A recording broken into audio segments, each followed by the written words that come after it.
Hello friend, मैं नीलेश कुमार आप लोगों का स्वागत करता हूं आपका अपना यूट्यूब चैनल सुपर मैथमेटिक्स में। आज हम आप लोगों को बताने वाले हैं द्विघात समीकरण के मूलों की प्रकृति। पिछले वीडियो में हम बताए थे द्विघात समीकरण के मूल ज्ञात करने के लिए द्विघात सूत्र से, उससे पहले वीडियो में बताए थे द्विघात समीकरण के मूल या शून्य के गुणनखंड विधि से, उससे पहले वीडियो में बताए थे कि किसी भी द्विघात समीकरण के मूल या शून्य को ट्रिकली मतलब 1 या 2 सेकंड के अंदर कैसे ज्ञात कर सकते हैं। आज हम आप लोगों को बताने वाले हैं द्विघात समीकरण के मूलों की प्रकृति। ठीक है, तो जैसा कि आप लोग को बता दें कि किसी भी द्विघात समीकरण का मूल रूप ax² plus bx plus c बराबर क्या होता है, 0 होता है। और पिछले वीडियो में हम सत्यापन किए थे द्विघात सूत्र कि अगर कोई द्विघात बहुपद या द्विघात समीकरण ax² plus bx plus c बराबर 0 के रूप में हो तो x बराबर द्विघात सूत्र से -b plus minus √b² minus 4ac बटा 2a होता है, जिसमें हम लोग b² माइनस 4ac को उस द्विघात समीकरण का विवेचक या विविक्तर कहते हैं, जिसे अंग्रेजी में डिस्क्रिमिनांट, ठीक है, डिस्क्रिमिनांट कहा जाता है। इसलिए विवेचक को कैपिटल डी से भी सूचित करते हैं। फिर से b² माइनस 4ac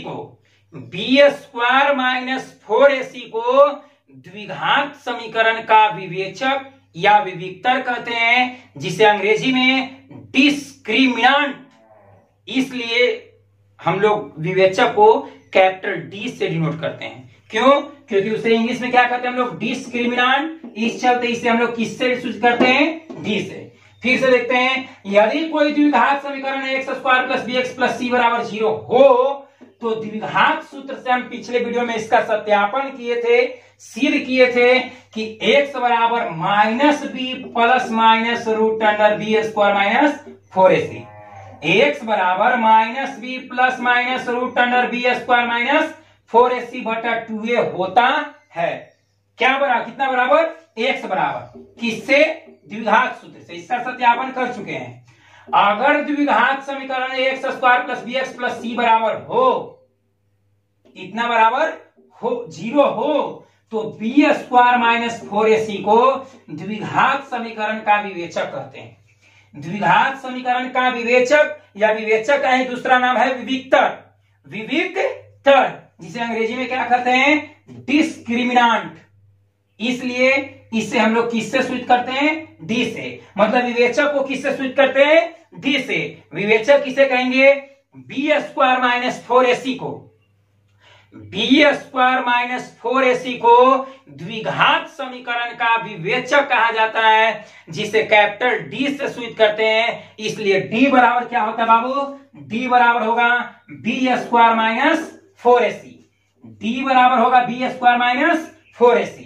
अगर यहां पर हम द्विघात सूत्र से क्या देखें, -b plus minus √b² minus 4ac, तो यहां पर हम देख रहे हैं कि b² माइनस 4ac है, तो b² माइनस 4ac को हम लोग क्या कहते हैं, विवेचक कहते हैं, और विवेचक को डी से सूचित करते हैं। इसलिए द्विघात सूत्र से हम ये भी लिख सकते हैं, क्या लिख सकते हैं, x बराबर -b प्लस माइनस √d, जहां d बराबर कितना होता है, d बराबर होता है b² माइनस 4ac, तो d बराबर b² माइनस 4ac है ना, तो यहाँ b² माइनस 4ac की जगह हम क्या लिख दिए, d। तो द्विघात सूत्र से ये भी सूत्र हमको मिल गया, -b प्लस माइनस √d/2a। ठीक है, ये भी द्विघात सूत्र है, ये भी द्विघात सूत्र है। यहाँ पर d का मान रखा हुआ है, d बराबर b² माइनस 4ac। अगर इसके जगह हम केवल d रख दे तो ये भी हम बोल सकते हैं द्विघात सूत्र से -b प्लस माइनस √d/2a। अब हम लोग जानते हैं कि द्विघात समीकरण के मूलों की प्रकृति कब क्या होगा, कब वास्तविक होगा, कब अवास्तविक होगा, कब समान होगा, कब असमान होगा, इसके बारे में हम लोग चर्चा करते हैं। तो हम लोग अभी बताएं कि जो d बराबर होता है b² minus 4ac, B square minus 4ac को हम लोग क्या कहते हैं, विवेचक कहते हैं, जिसे किससे सूचित करते हैं, डी से। इसलिए डी बराबर क्या होगा सूत्र, डी बराबर बी स्क्वायर माइनस 4ac। तो डी क्या है, विवेचक किसका, द्विघात समीकरण का। तो द्विघात समीकरण के विवेचक अर्थात डी बराबर क्या सूत्र होता है, बी स्क्वायर माइनस 4ac। अगर द्विघात सूत्र कहेगा तो द्विघात सूत्र x बराबर minus b plus minus root under b square minus 4ac बटे 2a, या फिर बी स्क्वायर माइनस 4ac की जगह हम डी भी लिख सकते हैं। तो हम बोल सकते हैं कि द्विघात सूत्र से x बराबर minus b plus minus root d by 2a होता है। अब हम लोग मूलों की प्रकृति बताते हैं। तो मूलों की प्रकृति ज्ञात करने के लिए कुछ बेसिक कॉन्सेप्ट है, 3 टर्म में इसको हम लोग याद कर लेते हैं। ये हो गया पहला, ये दूसरा और ये तीसरा। पहला, दूसरा और तीसरा समझते हैं हम लोग। अगर किसी द्विघात समीकरण का विवेचक शून्य हो गया, विवेचक क्या हो गया, शून्य हो गया, तो उस द्विघात समीकरण का मूल वास्तविक और समान होगा। फिर से हम किसी द्विघात समीकरण के विवेचक निकाले अर्थात d बराबर बी स्क्वायर माइनस 4ac का मान निकाले और हमको 0 आ गया। क्या आ गया, 0। इसका मतलब अगर d अगर 0 हो जाए, d बराबर 0 हो जाए, तो किसी द्विघात समीकरण का जो मूल होता है वह वास्तविक और समान होता है। वास्तविक और क्या होता है, समान होता है। किंतु जब d का मान 0 से बड़ा हो अर्थात विवेचक 0 से बड़ा हो, तो विवेचक अगर 0 से बड़ा होगा तो उस द्विघात समीकरण का मूल वास्तविक और असमान होता है। समान नहीं, असमान होता है। ठीक है, फिर से हम लोग समझते हैं। अगर विवेचक d बराबर 0 हो, d बराबर 0 हो तो मूल क्या होगा, मूल के प्रकृति क्या होगा, वास्तविक होगा और समान। कब, जब d बराबर 0 होगा तब। जब d बराबर 0 होगा तो मूल वास्तविक और क्या होगा, समान होगा। किंतु जब d 0 से बड़ा होगा, जब d 0 से बड़ा होगा, जब d 0 से बड़ा होगा तो उस द्विघात समीकरण का जो मूल के प्रकृति होगा वह वास्तविक और असमान होगा। किंतु जब d 0 से छोटा हो जाए, 0 से छोटा मतलब माइनस में चल जाए, -2 -3 -5 कुछ भी माइनस में आ जाए अर्थात 0 से छोटा हो, तो उस द्विघात समीकरण का जो मूल होता है, मूल के जो प्रकृति होता है अवास्तविक होता है, अवास्तविक होता है। ठीक है, जिसे हम लोग 10th क्लास तक ज्ञात नहीं कर सकते हैं, लेकिन उससे वही हम 11th क्लास में जाएंगे तो अवास्तविक मूलों की प्रकृति भी ज्ञात हो सकती है, जिसमें हम लोग आयोटा का प्रयोग करते हैं। किसका प्रयोग करते हैं, आयोटा, आयोटा का प्रयोग करते हैं, जिसे हम लोग आई से सूचित करते हैं। आयोटा को किससे सूचित करते हैं, आई से सूचित करते हैं। और आई स्क्वायर का मान होता है -1। आई स्क्वायर का मान कितना होता है, -1, अर्थात आई बराबर हम लिख सकते हैं √-1। ठीक है, ये इसका प्रयोग कब करेंगे, हम लोग 11th क्लास में जाएंगे तब। द्विघात समीकरण में अगर मतलब विवेचक माइनस में भी आ गया अर्थात मूल की प्रकृति अगर अवास्तविक भी होगा तो उसको मान हम लोग ज्ञात कर सकते हैं। किसके द्वारा, आयोटा का प्रयोग करके। आयोटा का मान अर्थात आई स्क्वायर का मान -1 होता है, अर्थात आई बराबर हम लिख सकते हैं √1। तो ये 11th क्लास में पढ़ना है। अभी हम लोग 10th क्लास के बारे में चर्चा कर रहे हैं। तो अगर d अगर माइनस में आ जाए तो उसे हम अवास्तविक कहेंगे। मूल की प्रकृति क्या होगा, अवास्तविक होगा, जिसे हम लोग उसके बाद ज्ञात नहीं कर सकते हैं, अज्ञात है। ठीक है, क्योंकि रूट में अगर 10th क्लास तक अगर रूट में अगर -4 आ गया तो हम लोग ज्ञात नहीं करेंगे। लेकिन यही अगर 11th क्लास में चल जाए, 11th क्लास में, तो -√4 को हम लिख सकते हैं 4 गुने -1, 4 गुने -1, और -1 का मान होता है आई स्क्वायर, तो 4 के वर्गमूल 2 और आई स्क्वायर का मान आई, अर्थात √-4 का मान हो जाएगा 2i। 2i 10th में नहीं, 11th क्लास में आयोटा की मदद से। लेकिन यहां पर हम लोग अवास्तविक होगा तो वहां पर ही ज्ञात उसके बाद नहीं करेंगे। ठीक है, फिर से हम लोग चर्चा करते हैं।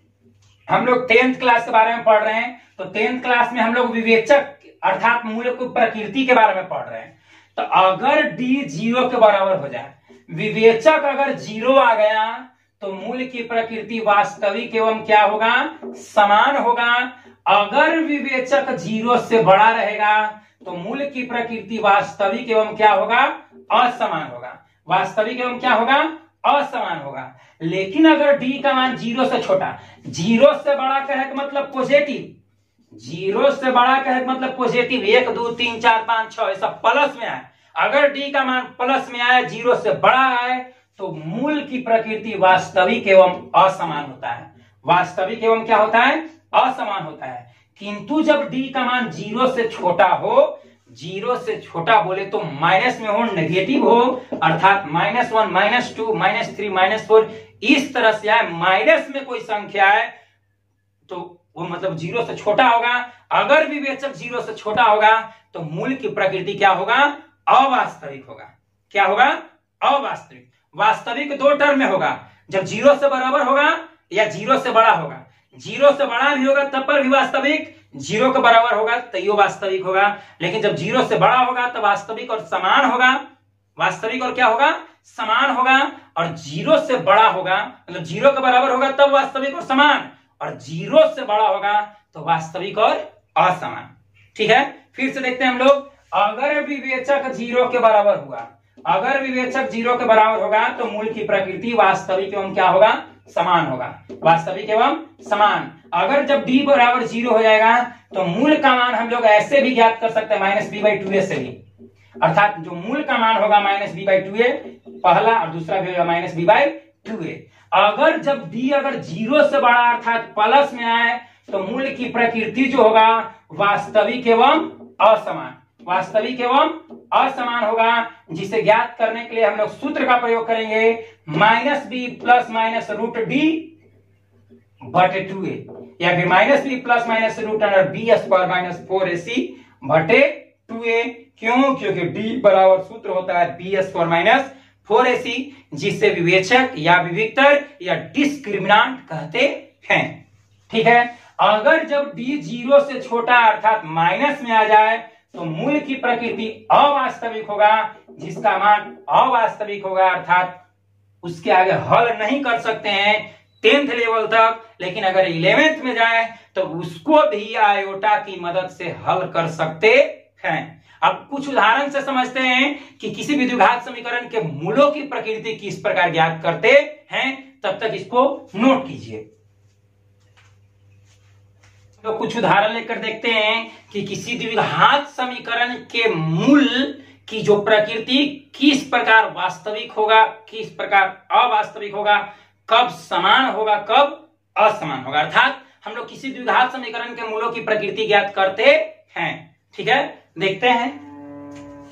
पिछले वीडियो में हमें ए बी सी का चुनाव करने के लिए बताए थे कि x² के बगल में जे रहेगा वो ए, x के बगल में जे रहेगा वो b, और अचर पद रहेगा वो क्या होगा, c होगा। तो इसमें हम देख रहे हैं कि x² के बगल में 5 है तो a बराबर हो जाएगा 5, x के बगल में -4 है तो b बराबर हो जाएगा -4, और अचर पद c बराबर कितना है, 2 है। ठीक है, और चूंकि हम जानते हैं d बराबर विवेचक बराबर, d बराबर जानते हैं b² - 4ac, d बराबर अब ये भी बताए हैं b² - 4ac। तब b², तो b का मान कितना, -4, तो -4 का स्क्वायर -4a, a का मान कितना है 5 गुने c, तो c का मान कितना है 2। अब -4 के स्क्वायर करेंगे तो 16, -4 का स्क्वायर करेंगे तो कितना हो जाएगा 16, -5 का 2 दूनी 40, 5 में 4 से गुणा करेंगे तो 5 का 20, और 20 दूनी 40, और 16 में से 40 घटाएंगे तो कितना आएगा -24, -24। हमको माइनस में आ गया, माइनस में आ गया, इसका मतलब 0 से क्या हो गया, छोटा हो गया। यहां पे लिखेंगे चूंकि d लेस देन 0, चूंकि d लेस देन 0 मतलब 0 से छोटा है अर्थात माइनस में है। d हमको है ना -24, तो -24 0 से क्या है, छोटा है। तो चूंकि d लेस देन 0 इसलिए मूल अवास्तविक होगा। मूल क्या होगा? अवास्तविक होगा। ठीक है, आशा करते हैं कि समझ में आ रहा होगा। हम निकाले, इसमें a निकाले तो a आ गया 5, b आ गया -4, c है 2। अब ये भी हम बताए d बराबर विवेचक बराबर, तो d बराबर b square minus 4ac, b का मान -4 तो -4 के स्क्वायर माइनस 4a, a का मान 5 रख दिए, c का मान 2, पंचों का 2 दूनी 40 अर्थात 16 में से 40 जाएगा -24, -24 जीरो से छोटा है। इस प्रकार हम कह सकते हैं कि d लेस देन 0, इसलिए जो द्विघात समीकरण का जो मूल का प्रकृति होगा वह क्या होगा? अवास्तविक होगा। अब देखते हैं सेकंड समझते हैं। a बराबर कितना है? 4, b बराबर कितना है? 4 ही, c बराबर कितना है? 8, इसलिए d बराबर, तो d बराबर सूत्र होता है b square minus 4ac, d बराबर b स्क्वायर माइनस 4ac, तो b स्क्वायर तो 4 के स्क्वायर -4a, तो a का मान 4, c तो c का मान कितना? 1, 4 के स्क्वायर 16, 4 के स्क्वायर 4 गुना 4 यानी कि 4 चौका 16, माइनस 4 चौका 16, 16 में 1 से गुना करेंगे तो 16, 16 में से 16 कट जाए, कितना आ जाएगा? 0। तो यहाँ पर लिखेंगे चूंकि d बराबर 0, मतलब d कितना गया? 0। d कितना आया? 0। और अभी याद करवाए हैं कि जब d 0 हो तो मूल की प्रकृति वास्तविक और समान होता है। तो इसलिए यहां पर लिख देंगे, इसलिए मूल वास्तविक एवं समान होगा। मूल वास्तविक एवं क्या होगा? समान होगा। क्यों समान होगा? क्योंकि हमको विवेचक d आया है कितना? 0। अब देखते हैं हम लोग तीसरा हिसाब।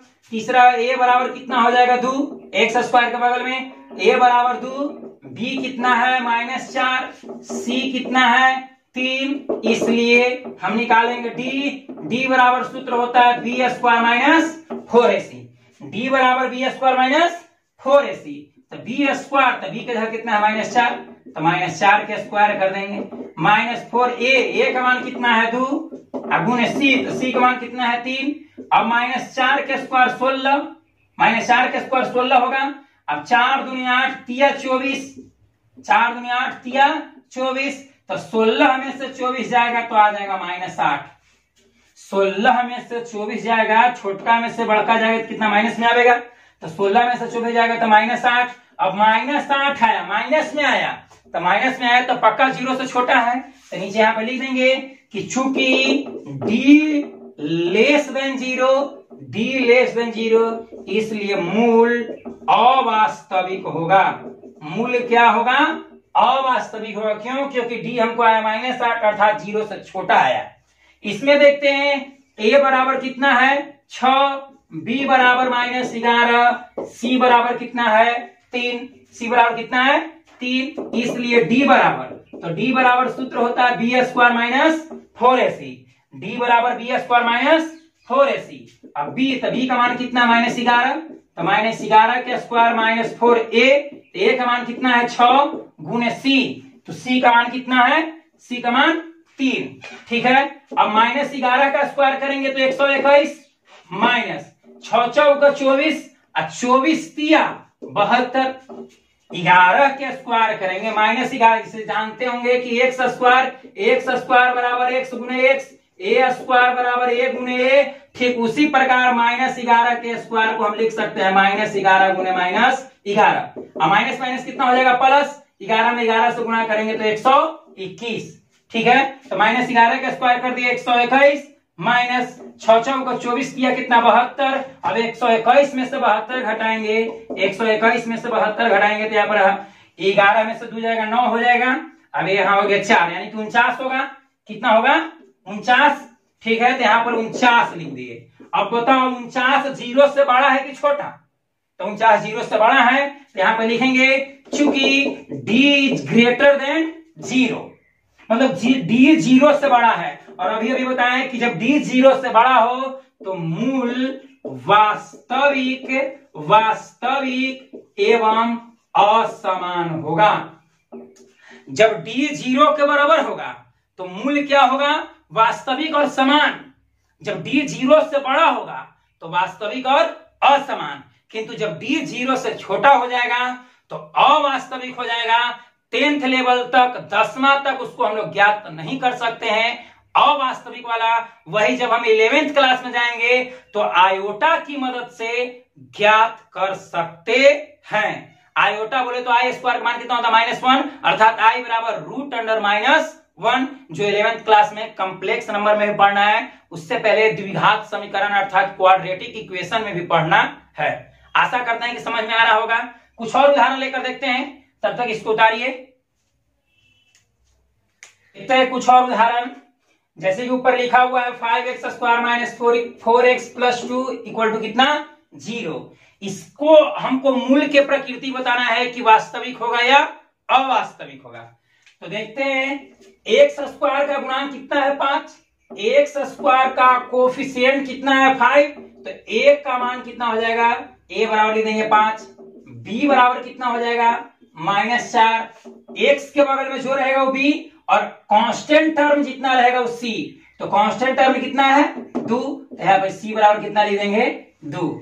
अभी हम बताए हैं d बराबर विवेचक बराबर, d बराबर सूत्र बताया है b² - 4ac, b² - 4ac। अब सबका वैल्यू इसमें पुट करते हैं, तो b का मान कितना है -4, यहाँ पर लिख देंगे -4 का स्क्वायर -4a, a का मान कितना है 5, यहाँ पर लिख दिए 5, c का मान कितना है 2 लिख दिए। अब -4 का स्क्वायर 16 -5 का 20 दूनी 40, अब 16 में से 40 घटाएंगे तो कितना आएगा -24, 16 में से 40 घटाएंगे कितना आ जाएगा -24। अब बताओ ये माइनस में है अर्थात 0 से छोटा होगा, तो हम बताए थे कि जब 0 से बड़ा तो वास्तविक और असमान, किंतु जब 0 से छोटा हो तो वास्तविक, किंतु जब 0 से छोटा हो तो अवास्तविक। तो यहाँ d आया -24 अर्थात यह 0 से छोटा है, d 0 से क्या है छोटा है, इसलिए मूल अवास्तविक होगा। मूल क्या होगा अवास्तविक। ठीक है, अब बढ़ते हैं अगला सवाल की ओर। यहाँ पर z² के बगल में तो z² y² x² जो भी रहे उसके बगल में जो रहेगा वो a, तो a बराबर 6, b बराबर -3 और c बराबर कितना 5, c बराबर कितना हो जाएगा 5, इसलिए हम निकाल लेंगे d, तो d बराबर b² - 4ac, d बराबर b² - 4ac। अब b का मान है -3, तो -3 का स्क्वायर -4a, तो a का मान कितना 6 और c का मान कितना 5। अब -3 का स्क्वायर 9, -3 का स्क्वायर कितना हो जाएगा 9। अब 6 चौको 24, अब 24 बचे 20 से 120 हो जाएगा।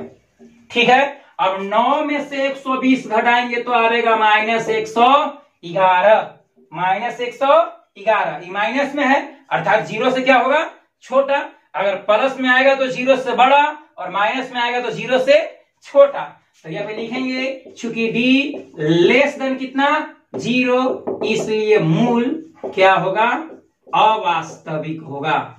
मूल क्या होगा अवास्तविक होगा। अगर 0 से बड़ा आता तो मूल वास्तविक और असमान, अगर d 0 के बराबर आता तो मूल वास्तविक और समान होता। ठीक है, अगला सवाल में देखते हैं y² के बगल में कितना है 4, तो a बराबर कितना होगा 4, b y के बगल में चाहे x के बगल में या फिर y के बगल में, तो यहाँ पर y है ही नहीं तो नहीं है, इसका मतलब b बराबर कितना होगा 0 और c बराबर कांस्टेंट टर्म तो कितना है -1, इसलिए निकाल देंगे d, तो d बराबर हम जानते हैं b² - 4ac, तो b का मान है 0, तो 0 के स्क्वायर -4a, तो a का मान है 4 और c का मान है -1। 0 का स्क्वायर करेंगे तो 0 ही होगा, माइनस यहाँ भी माइनस है तो माइनस क्या हो जाएगा प्लस, 4 चौको 16 में 1 से गुना करेंगे कितना 16, और 16 में 0 जोड़ेंगे तो कोई इफेक्ट नहीं पड़ेगा, कितना होगा 16 ही होगा। अब 16 आया तो 16 0 से बड़ा है कि छोटा, 16 0 से बड़ा है कि छोटा, तो देख रहे हैं कि 16 0 से क्या है बड़ा है, तो यहाँ पे लिखेंगे चूंकि d ग्रेटर देन क्या 0, मतलब d 0 से क्या है बड़ा है, इसलिए मूल वास्तविक एवं क्या होगा वास्तविक एवं असमान होगा, वास्तविक एवं असमान होगा। ठीक है, बढ़ते हैं अगला सवाल में। a बराबर कितना है 9, a बराबर कितना 9, b बराबर कितना है -6, x के बगल में, तो x के बगल -6 तो b बराबर -6। अब c बराबर कितना है 1, c बराबर कितना है 1, इसलिए हम निकाल देंगे d, तो d बराबर b स्क्वायर -4ac, b कितना है -6, तो -6 के स्क्वायर -4a, a का मान है 9, c का मान कितना है 1, और -6 का स्क्वायर कितना 36, -9 चौका 36। अब 36 में से 36 जाएगा कितना आ गया 0, 36 में से 36 घटा देंगे कितना आ जाएगा 0।